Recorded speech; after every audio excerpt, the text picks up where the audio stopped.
আসসালামু আলাইকুম রহমতুল্লাহি ও বারাকাতুহ। প্রতিদিনের আমল ইউটিউব চ্যানেলে সম্মানিত দিনী ভাই বোনেরা, আমি আশা করি রব্বুল আলমিন আল্লাহ তাআলার অশেষ রহমতে আপনারা সকলেই ভালো আছেন এবং সুস্থ আছেন। আলহামদুলিল্লাহ। পবিত্র রমজান মাসের এই শেষ রাতে আপনারা যারা নেক সন্তান চান, তখন যদি কষ্ট করে ঘুম থেকে উঠে এই আমলটি করতে পারেন সাহারির সময়ে, রব্বুল আলমিন আশা করা যায় ইনশাআল্লাহ এই আমলের ওসিলায় আপনার মনে নেক আশা, নেক সন্তান লাভের মনোবাসনা ইনশাল্লাহ পূরণ করে দেবেন। আপনি কি দীর্ঘদিন ধরে সন্তান কামনা করছেন, দোয়া করছেন, কাঁদছেন, অপেক্ষা করছেন? আপনি কি জানেন রমজানের এই শেষ রাতগুলো এমন সময় যখন রব্বুল আলমিন আল্লাহ তাআলা বান্দার দোয়া ফিরিয়েই দেন না। সুবহানাল্লাহ। আজ আমি তাই আপনাদেরকে একটি কোরআনের দোয়া শেয়ার করব, যেই দোয়া পড়ে এক নবী বার্ধক্যেও সন্তান লাভ করেছিলেন। ভিডিওটি শেষ পর্যন্ত দেখুন, হয়তো আজকের রাতে আপনার দোয়া কবুলের রাত হতে পারে। রমজানের শেষ 10 রাত বিশেষ রহমতের সময় দিনে ভাই বোনেরা, এই রাতগুলোর একটিতে রয়েছে কিন্তু শবে কদর, হাজার মাসের চেয়ে উত্তম। আল্লাহ তাআলা নিজেই বলেছেন লাইলাতুল কদর হাজার মাসের চেয়ে উত্তম। কোরআনুল কারিমে আল্লাহ তাআলা সূরা আল কদরে নিজেই বলছেন। ভাবুন, এক রাত ইবাদত মানে 83 বছরের ইবাদতের সমান। সুবহানাল্লাহ। আর এই রাতে এই দোয়াটি করেছিলেন হযরত জাকারিয়া আলাইহিস সালাম। তিনি বার্ধক্যে পৌঁছে গিয়েছিলেন, তার সন্তানও ছিল না বা তার স্ত্রী ছিলেন বন্দা। সব দুনিয়াবি হিসেবে সন্তান অসম্ভব ছিল, অর্থাৎ দুনিয়ার হিসাবে আল্লাহ তাআলা এই বার্ধক্যে সন্তান এক প্রকার দেন না বললেই চলে। কিন্তু তিনি আল্লাহ তাআলার কাছে সন্তানের জন্য কান্না করতে লাগলেন যে আল্লাহ আমাকে একটি উত্তরাধিকারী দান করো।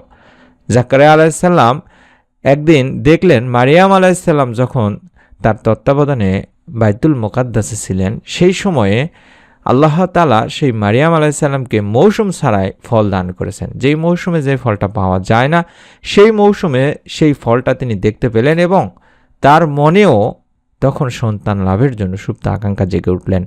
তিনি ভাবলেন যে আল্লাহ বিনা মৌসুমে ফল দিতে পারেন, সেই আল্লাহ আমার মতো এই বৃদ্ধ দম্পতিকেও অসম্ভবকেও সম্ভব করতে পারেন, সন্তান দান করতে পারেন। তাই তিনি আল্লাহর দরবারে দোয়া করতে লাগলেন।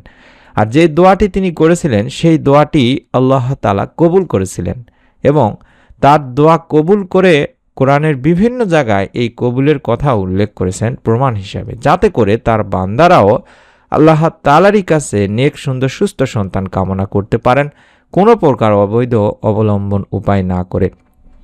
অর্থাৎ আমরা আল্লাহ তাআলারই কাছে শুধুমাত্র নেক সুন্দর সুস্থ সন্তানের জন্য একমাত্র আল্লাহ তাআলারই কাছে চাইব। তিনি যে দোয়াটি করেছিলেন সেই দোয়াটি আমি স্ক্রিনের মধ্যে দেখাচ্ছি। এই দোয়াটি আপনাকেও নিয়ম মেনে করতে হবে পুরো রমজান মাস জুড়ে, বিশেষ করে শেষ দশকের শেষ রাতে অর্থাৎ সবে কদরের রাতে অবশ্যই আপনারা আমলটি করবেন। রব্বি লা তাজারনি ফারদাও আনতা খায়রুল ওয়ারিসিন। এভাবে আপনি পড়তে পারেন, যত বেশি পড়তে পারেন ততই ভালো। অন্তত কম করে হলেও 7 বার পাঠ করবেন। রব্বি লা তাজারনি ফারদাও আনতা খায়রুল ওয়ারিসিন, রব্বি লা তাজারনি ফারদাও আনতা খায়রুল ওয়ারিসিন। এভাবে পড়ার চেষ্টা করবেন। হে আমার রব, আমাকে একা রেখো না, তুমি তো সর্বোত্তম উত্তরাধিকারী অর্থাৎ নেক সন্তান দানের অধিকারী। এভাবে পড়ার চেষ্টা করবেন। এটা সূরা আম্বিয়ার 89 নম্বর আয়াতে রয়েছে দোয়াটির কথা দিনী ভাই বোনেরা। অতএব আপনি যদি এই দোয়াটি করতে পারেন, ইনশাআল্লাহ আল্লাহ তাআলা আপনারও নেক সন্তান লাভের মনোবাসনা পূরণ করে দেবেন। আল্লাহ তাআলা যেরকম হযরত জাকারিয়া আলাইহিস সালামের দোয়া কবুল করলেন, তাকে দান করেছিলেন ইয়াহইয়া আলাইহিস সালাম। আমলটি কিভাবে করবেন সেটি সংক্ষেপে নিয়মটি বলে দিচ্ছি। তাহাজ্জুদের নামাজ আদায় করবেন যখন, বিশেষ করে মা ও বোনেরা সাহরির জন্য উঠবেন, তখন উঠে সাথেই আপনারা চেষ্টা করবেন অন্তত 2 রাকাত বা 4 রাকাত তাহাজ্জুদের নামাজ পড়া এবং ধীরে, অবশ্যই খুশু সহকারে বা সৌন্দর্য সহকারে সময় নিয়ে আস্তে ধীরে পড়ার চেষ্টা করবেন। 2 নম্বরে দরুদ শরীফ পাঠ করার চেষ্টা করবেন, অর্থাৎ দোয়ার আগেও পরে দরুদ পড়া বা দরুদ পড়লে সেই দোয়া কবুলের গুরুত্বপূর্ণ কারণ হয়ে দাঁড়ায় তিনি ভাই বোনেরা, এবং সেই দোয়া আল্লাহ তাআলার কাছে পৌঁছায় যায় কোনো প্রকার বাধা ছাড়াই, অর্থাৎ আসমান ও জমিনের মাঝখানে ঝুলানো থাকে না। আমরা জানি দরুদ না পড়লে সেই দোয়া আল্লাহ তাআলার কাছে পৌঁছায় না, তাই দরুদ পড়ে দোয়া করতে হয়, দরুদ পড়ে দোয়া শেষ করতে হয়। চেষ্টা করবেন স্বামী স্ত্রী একসাথে পড়ার, অর্থাৎ একসাথে কান্না করে দোয়া করলে রহমত বেশি নেমে আসেন। তবে হ্যাঁ, আপনারা ধৈর্য, তাওয়াক্কুল এবং নিয়মিত ইবাদত করবেন, এটাই জরুরি। কারণ আল্লাহ বলেছেন তিনি যাকে ইচ্ছা পুত্র দেন, যাকে ইচ্ছা কন্যা দেন, যাকে ইচ্ছা তিনি কোনোটিই দেন না। তাই আল্লাহ তাআলার উপরে আমরা পরিপূর্ণ ভরসা নিয়ে আমলটি করার চেষ্টা করব। আর যেটা বললাম যে কখনোই অবৈধ উপায় অবলম্বন করা যাবে না তিনি ভাই বোনেরা, এবং চেষ্টা করবেন যদি সম্ভব হয় অন্তত 100 বার ইস্তেগফার পাঠ করবেন। শুধুমাত্র আস্তাগফিরুল্লাহ এবং দরুদ শরীফ 11 বার পাঠ করবেন। স্বামী স্ত্রী একসাথে দোয়া করার চেষ্টা করবেন। আর যেই কাজগুলো করবেন না সেটা হলো কোনো অবৈধ উপায় অবলম্বন করবেন না, সন্তান লাভের জন্য কোনো মানুষের কাছে যাবেন না, কোনো অন্যায় বা ইসলাম যেগুলো সমর্থন করে না, শিরকি যেগুলো কাজ আছে সেগুলো করা থেকে বিরত থাকবেন। শুধুমাত্র নিঃসন্তান দম্পতিদের উচিত হবে আল্লাহ তাআলার উপরে একমাত্র ভরসা করে যে দোয়ার আমলটি শিখিয়ে দিলাম সেই দোয়ার আমলটি করা। আমরাও আপনাদের জন্য দোয়া করি আল্লাহ যেন আপনাদেরকে একটি নেক, সুন্দর, সুস্থ সন্তান এই রমজানের মধ্যেই দান করেন, আমিন।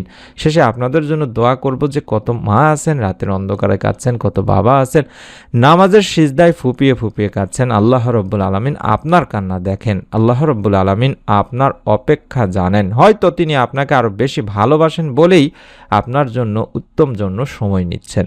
তাই অনুরোধ করব দিনী ভাই বোনেরা, আল্লাহ তাআলার কাছে বলুন যে আল্লাহ যারা সন্তান কামনা করছেন তাদের ঘর ভরিয়ে দিন সুস্থ ইমানদার সন্তানের আলোয়, তাদের ধৈর্য দিন, তাদের দোয়া কবুল করুন, আমিন। আপনি নিয়ত করে আমলটি করুন, অন্তত কমেন্টে আমিন অন্তত বা আলহামদুলিল্লাহ লিখে নিয়ত করে আমলটি করুন। আপনার মতো যারা আছেন নেক সন্তানের জন্য দোয়া চান, দোয়া করেন, তাদের কাছে ভিডিওটি শেয়ার করে দিন। পুরো রমজান মাস জুড়ে আমরা নতুন নতুন আমলের ভিডিওগুলো প্রতিদিন দেব ইনশাল্লাহ। সেই ভিডিওগুলো পাওয়ার জন্য হলেও চ্যানেলটি সাবস্ক্রাইব করে রাখতে ভুলবেন না। সকলে ভালো থাকুন, সুস্থ থাকুন।